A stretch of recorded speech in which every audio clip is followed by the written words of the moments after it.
Le diabète, c'est trop de sucre dans le sang. Il y a plusieurs formes de diabète et la forme la plus fréquente, c'est le diabète de type 2. Ça représente 90% de tous les diabètes.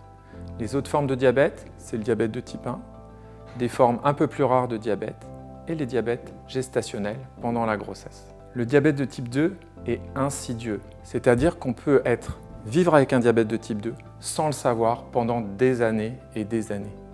Les facteurs de risque les plus importants, ce sont les antécédents dans la famille d'un diabète de type 2, l'obésité, et notamment lorsqu'on a un tour de taille élevé. Également lorsqu'on a de l'hypertension, lorsqu'on vieillit, lorsqu'on a des problèmes de triglycérides, de cholestérol, et également si on a eu des problèmes de cœur ou d'autres pathologies comme psychiatriques, le syndrome des ovaires polykystiques. Dans ces cas-là, on peut très bien avoir un diabète sans même le savoir.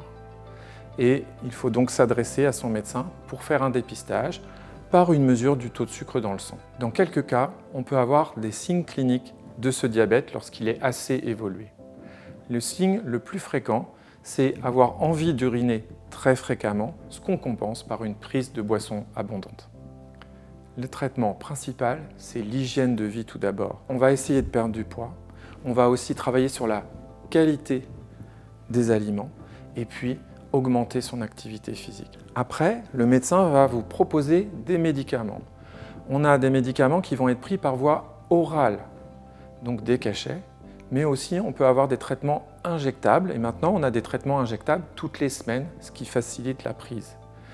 Les traitements injectables, ce n'est pas seulement l'insuline, mais d'autres classes moléculaires qui ont en fait aussi un effet positif sur la perte de poids. Bien équilibrer son diabète de type 2, c'est primordial.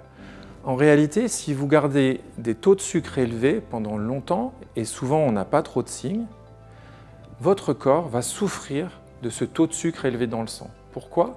Parce que en fait, ce sucre il va aller attaquer les yeux, les reins, les nerfs au niveau des jambes, mais aussi les grosses artères. Les artères du cœur, avec des risques d'infarctus, les artères du cou, avec un risque d'accidents vasculaires cérébraux, et puis les artères des membres inférieurs, avec les atteintes des nerfs, qui risquent de générer des troubles au niveau des pieds, voire des amputations.